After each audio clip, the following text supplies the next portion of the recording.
Hello my friend, welcome to my channel. Access computer পক্ষ থেকে সকলকে জানাই স্বাগত। আজকে আমি এক্সেলে আপনাদের টেবিলের ইনসার্ট সম্বন্ধে সম্পূর্ণ বিস্তারিত শেখাবো, তাই ভিডিওটি স্কিপ না করে সম্পূর্ণ ভিডিওটি দেখবেন, তাহলে ঠিকঠাক ভালোভাবে বুঝতে পারবেন। তো চলুন আমরা আজকে ষষ্ঠ পর্বে টেবিল ইনসার্টের কাজ শিখব। তো টেবিল ইনসার্টের কাজ শেখার জন্য আমাদের প্রথমে কি করতে হবে, একটি টেবিল তৈরি করে নিতে হবে। তো টেবিল যেহেতু তৈরি করে নিতে হবে, তো টেবিল আমি নতুন টেবিল তৈরি না করে এর আগের পর্বগুলিতে টেবিল কিভাবে তৈরি করতে হয় আপনারা অবশ্যই দেখে নেবেন। তো আমি টেবিল তৈরি করে রেখেছি, এইভাবে আমি টেবিল তৈরি করে রেখেছি। তো আমি এই টেবিলের উপরে insert cell, insert columns, insert row কীভাবে করতে হয় আমি সম্পূর্ণ দেখাবো। তো আপনারা আমার আগের ভিডিওগুলি যারা দেখেননি, প্লিজ আগের ভিডিওগুলি অবশ্যই দেখে নিন, তাহলে ঠিকঠাক আরও ভালোভাবে এক্সেল সম্বন্ধে আপনি বুঝতে পারবেন আর এক্সেল একদম এক্সপার্ট হয়ে যাবেন। তো চলুন আমরা শুরু করি। তো মনে করুন আমি এই একটি টেবিল তৈরি করেছি। এখন মনে হচ্ছে যে টেবিলে আমার কিছু ভুল আছে। কি ভুল আছে? মনে করুন আমি যে এইখানটাতে যে আমি মনে করি স্যালারি লেখা আছে এখানে, তো এই স্যালারিগুলো টাইপ করা আছে। তো এইখানটাতে এই 10,000 আর 9,000 এই মিডিলে এইখানটাতে, তার নিচে এইখানটাতে আমাদের আরেকটি সেল প্রয়োজন ছিল, কিন্তু সেটা কি করে নিব আমরা, সেই সমস্যা আমাদের অনেক সময় হয়ে থাকে। তো আজকে সেই সমস্যার সমাধান আমি করছি। তো আপনারা আমার চ্যানেলটিতে যারা নতুন আছেন প্লিজ চ্যানেলটি সাবস্ক্রাইব করে দিন আর পাশে থাকা বেল আইকনটি প্রেস করে দিন। তো আমরা এখানটাতে একটি নতুন সেল নেব। তো নতুন সেল নেওয়ার জন্য কি করব, আমরা এখানটাতে ক্লিক করব। ক্লিক করলাম, করার পর আমরা কি করব, এবারে চলে আসব ইনসার্টে চলে আসব। ইনসার্টে আসার পর আমরা কি করব, ইনসার্ট সেলে ক্লিক করব। ইনসার্ট সেলে ক্লিক করব, করার পর দেখুন এখানে আসছে কি শিফট সেল ডাউন, মানে আমরা যে বাকি সেলগুলি আছে সেগুলো কোথায় নিতে চাইছি, বাকি সেলগুলো আমরা ডাউনে নিতে চাইছি। আর এখানে লেখা আছে দেখুন শিফট সেল রাইট, মানে বাকি সেলগুলোকে যদি আমরা ডান দিকে নিতে চাই ডান দিকে নিতে পারি, আর বাকি সেলগুলোকে যদি আমরা ওপরে নিতে চাই ওপরে নিতে পারি। তো এখানে আমরা কি করছি, শিফট সেল ডাউন, মানে বাকি সেলগুলোকে আমরা ডাউনে নিব, আর যে সেলটি নিউ নিতে চাইছি সেটা ওপরে নিব। তো আমরা এবার ওকে করে দিচ্ছি। দেখুন এখানে একটি নতুন সেল কিন্তু রেডি হয়ে গেল, তৈরি হয়ে গেল, আর বাকি সেলগুলো কি হলো, নিচে নেমে গেল। তো আমি আরেকটু ভালোভাবে আপনাদের বুঝিয়ে দিচ্ছি স্ক্রল করে। দেখুন এখানে আমাদের বাকিগুলো একটা সেল নিচে নেমে গেছে, আর এখানে একটা নতুন সেল তৈরি হয়ে গেছে। এইভাবে আমাদের যদি আরও সেলের প্রয়োজন থাকে, সেল এইভাবে আমরা অ্যাড করতে পারি। মনে করুন এখানে 8,000 আছে, 8,000-এর ওপরে আমাদের একটি সেল প্রয়োজন, তাহলে আমরা 8,000-এ ক্লিক করব। 8,000-এ ক্লিক করার পর কি করব, আমরা বাকি 8,000-গুলোকে নিচে নিয়ে নিব।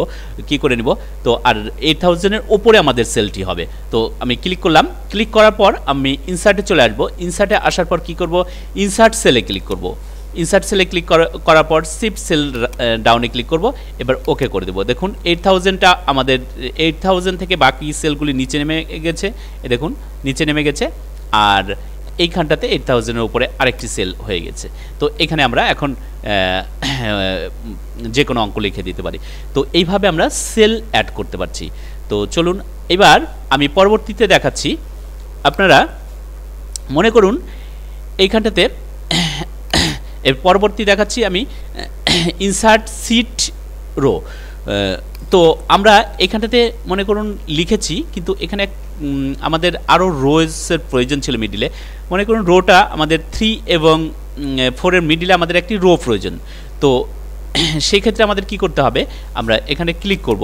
ক্লিক করার পর এই মিডিলে যেহেতু আমাদের একটি রো প্রয়োজন, এই মিডিলে একটি রো প্রয়োজন, তাহলে কি করব, আমরা এই মিডিলে রো নেওয়ার জন্য আমরা ইনসার্টে চলে আসব। ইনসার্টে আসার পর আমরা ইনসার্ট সিট রোতে ক্লিক করব। এবার দেখুন এখানে আমাদের 3 এবং 4-এর মিডলে একটি রো দেখুন আমাদের অ্যাড হয়ে গেছে। এখন এখানে আমরা যে কোনো একটা আমরা অ্যাড করতে পারি, যে কোনো কিছু অ্যাড করতে পারি। তো কিন্তু এই যে সিরিয়াল নাম্বারগুলো সেগুলো কিন্তু আমাদের ঠিক আসবে না। তো সেই ক্ষেত্রে কি করতে হবে, আমাদের এরপর থেকে সিরিয়াল নাম্বার যেগুলো আছে সম্পূর্ণটা সিলেক্ট করে দিতে হবে, সিলেক্ট করে ডিলিট করে দিতে হবে। কিবোর্ড থেকে আমরা ডিলিট বাটন প্রেস করলে ডিলিট হবে। এছাড়া আমরা মাউসের রাইট ক্লিক করে আমরা ডিলিট ক্লিক করলেও ডিলিট হয়ে যাবে। তো আমরা কি করছি, কিবোর্ড থেকে আমরা ডিলিট বাটন প্রেস করে আমরা ডিলিট করে দিলাম। তো এখন কি করব, এই সিরিয়াল নাম্বারগুলো আমরা আবার ঠিকঠাক করে নেব। তাহলে কি করব, সম্পূর্ণটা আমরা একসঙ্গে এইভাবে সিলেক্ট করে নেব। সিলেক্ট করার পর তারপরে এখানে আমি মাউসটা নিয়ে আসলে দেখুন একটা প্লাস অপশন আসছে। এবার প্লাস অপশন আসছে, আমি মাউসটাকে ক্লিক করে চেপে নিচের দিকে এইভাবে নামাতে থাকবো। দেখুন আমাদের সিরিয়াল নাম্বার কমপ্লিট হয়ে গেল। এইভাবে রো কিন্তু আমরা এইখান থেকে অ্যাড করে নিতে পারছি, যে কোনো জায়গাতে রো অ্যাড করে নিতে পারছি। এখানে আবার অন্যজনের আবার আমরা নাম ভরে দিতে পারছি, দীপ, পিয়ন, এইভাবে আমরা কিন্তু অ্যাড করে নিতে পারছি। তো এবারে এখন মনে হচ্ছে, এখন আমাদের প্রয়োজন হচ্ছে, মনে হচ্ছে যে নেম আর পোস্টের মিডিলে আমাদের যদি আরেকটি কলাম প্রয়োজন ছিল, যে কলামসটাতে ফাদার্স নেম লেখা থাকবে। তো সেই ক্ষেত্রে আমাদের কি করতে হবে, তো সেই ক্ষেত্রে কি করতে হবে, আমরা যে পোস্টটি আছে এই পোস্টটির কলামসটিতে আমরা ক্লিক করব। ক্লিক করার পর কি করব, ক্লিক করার পর আমরা ইনসার্টে চলে আসব। ইনসার্টে আসার পর এখানে দেখুন আছে insert sheet columns, insert sheet কলামসে ক্লিক করব। দেখুন এখানে আমরা একটা নতুন কলামস কিন্তু পেয়ে গেলাম, অ্যাড হয়ে গেল। তো এখন আমরা এইখানটাতে কিন্তু ফাদার্স নেম লিখে দিতে পারি, ফাদার্স নেম লিখে দিলাম। এবার আমরা প্রত্যেকের ফাদার্স নেম এখানে আমরা অ্যাড করে নিতে পারি। এইভাবে যে কোনো কলামস আমরা মিডিলে অ্যাড করে নিতে পারি। এখানে যদি আমাদের প্রয়োজন থাকে যে পোস্টের পরে আমাদের আরেকটি কলামস প্রয়োজন, এইভাবে আমরা অ্যাড করতে পারি। আবার ফাদার্সের পরে আমাদের আরেকটি কলামস প্রয়োজন, ফাদার্সের পরে আমাদের দেখা গেলো অ্যাড্রেসের প্রয়োজন, তো অ্যাড্রেস আমরা এখানে অ্যাড করব। তো আমরা কি করব, অ্যাড্রেস অ্যাড করার জন্য আমরা আরেকটি কলামস নেব। আরেকটি কলামস নেওয়ার জন্য পোস্টের যে সেলটি আছে সেটা ক্লিক করে আমরা ইনসার্টে যাব। ইনসার্টে যাওয়ার পর ইনসার্ট সিট সেলে ক্লিক করব। দেখুন আমাদের আরেকটি আমরা কলামস পেয়ে গেলাম। এখানে আমরা কিন্তু অ্যাড্রেস অ্যাড করতে পারি, এইভাবে অ্যাড্রেস কিন্তু অ্যাড করতে পারি। তো এইভাবে যে কোনো কলামস আমরা অ্যাড করতে পারছি। এবার আমরা এখন আমরা দেখব যে আমাদের এখানে টোটাল সিট আছে কটি। এখানে আমাদের টোটাল সিট আছে, এই সিটটিকে আমাদের এক্সট্রা সিট আছে, এটাকে আমি ডিলিট করে দিচ্ছি। তো এখানে টোটাল সিট আমাদের আছে 4টি সিট আছে। দেখুন নিচে 1 2 3 4 4টি সিট আছে।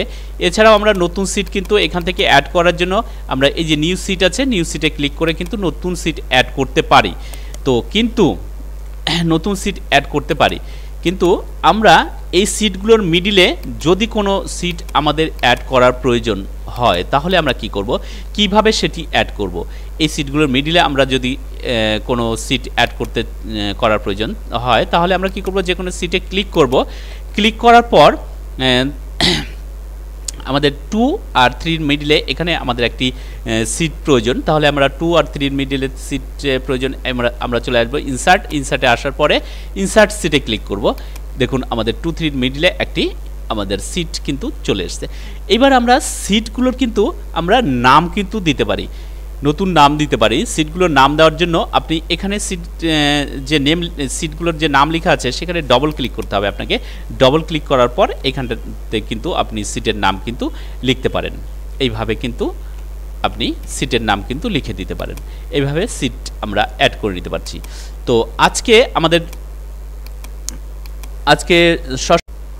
হ্যাঁ, আমাদের এখন ইনসার্টের কাজটা কমপ্লিট হয়ে গেল। তো insert columns, insert table, insert row এর কাজ কমপ্লিট হলো। এবার আমরা মনে করুন এখান থেকে কোনো কলামস, কোনো রো ডিলিট করতে হবে কিংবা কোনো সেল ডিলিট করতে হবে, তাহলে কিভাবে ডিলিট করব সেটা আমি দেখাচ্ছি। তো যেটি আমরা ডিলিট করব, মনে করুন এখান থেকে এই কলামসটিকে আমরা ডিলিট করব। যতটুকু ডিলিট করব সেটা আমরা সিলেক্ট করে নেব। এইভাবে সিলেক্ট করার পরে ডিলিটে চলে আসবো। ডিলিটে আসার পরে ডিলিট সেল, আমি যেটাকে ডিলিট করব সেটাকে ক্লিক করব। আমরা এই পুরো কলামসটাকে যেহেতু বলেছি আমি ডিলিট করব, তো আমরা কি করব, এখানে ডিলিট কলামসে ক্লিক করব। দেখুন পুরো কলামসটি কিন্তু আমাদের ডিলিট হয়ে গেল। তো এইভাবে পুরো কলামসটা আমরা ডিলিট করে নিতে পারছি। তো এখান থেকে আবার যদি মনে করি আমরা এই সেলটিকে ডিলিট করব, তো সেলটিকে ডিলিট করার জন্য আমরা চলে আসবো ডিলেটে আসার পরে এই সেলটি আমরা ডিলিট করে নিব। আমি ডিলেটে ক্লিক করছি, দেখুন সেলটি কিন্তু ডিলিট হবে। কিন্তু আমরা এখানে কিভাবে ডিলিট করব, এখানে অপশন দিয়ে দিয়েছে শিফট সেল আপ, এবার ওকে করে দিচ্ছি। দেখুন আমাদের ডিলিট হয়ে গেছে আর নিচেরগুলো উপরে উঠে গেছে। এইভাবে আমরা কিন্তু ডিলিট করে নিতে পারছি। তো এবার আন্ডু করে আগের অবস্থায় চলে আসছি। এখন আমরা মনে করুন কোনো রো ডিলিট করব, যে এখান থেকে কোনো রো ডিলিট করব, তো সেই রোগুলো ডিলিট করার জন্য কি করব, যে রোটি ডিলিট করব সেই রোটিতে ক্লিক করব। ক্লিক করার পর আমরা চলে আসব ডিলেট অপশনে আসার পরে ডিলেট রোতে ক্লিক করব। আমরা ডিলেট রোতে ক্লিক করার পর দেখুন আমাদের রোটি ডিলেট হয়ে গেছে। 5 নম্বর রোটি কিন্তু আমাদের এখানে আর নেই, ডিলেট হয়ে গেছে। তো আন্ডু করে আমরা আগের অবস্থায় চলে আসছি, আবার আগের অবস্থায় চলে আসলাম। এবারে চলে আসছি ডিলেট সিট, মানে পুরো সিটটাকে কী করে ডিলিট করব। আমরা এই সিটটাকে রাখতে চাইছি না, যে সিটটাকে আমরা ডিলিট করব। তো আমরা কি করব, ডিলেট সিট আমরা চলে আসবো ডিলেটে আসার পর আমরা যে সিটটা ডিলিট করব সেই সিটে কিন্তু আমাদের ক্লিক করতে হবে, এইভাবে ক্লিক করে নিতে হবে। তো যে সিটে ডিলিট করব সেই সিটে ক্লিক করার পর আমরা ডিলেট সিটে ক্লিক করব। ডিলেট সিটে ক্লিক করার পর এই দেখুন এখানে ডিলেট সিট আছে, এখানে ক্লিক করব। দেখুন এবার আমরা যদি এই সিটটা ডিলিট করতে চাই তাহলে ডিলিট ক্লিক করব। দেখুন সিটটা কিন্তু আমাদের একদম অলরেডি ডিলিট হয়ে গেছে। তো এবার আমরা আন্ডু করব, আন্ডু করলে আবার চলে আসবে। তো এইভাবে কিন্তু আমরা ডিলিট করে নিতে পারছি। তো আজকে আমাদের ইনসার্টে আমরা শিখলাম insert cell, insert sheet row, আমাদের শিখলাম insert cell, insert sheet row, insert sheet columns আর ইনসার্ট সিট শিখলাম। আর শিখলাম কি, আমরা আজকে শিখলাম ডিলেট কলামস, ডিলেট রো আর ডিলেট সিট কলামস আর ডিলেট সেল আর ডিলেট সিট আমরা আজকে শিখলাম। এর পরবর্তীতে আমরা ফরম্যাটের কাজ শিখব।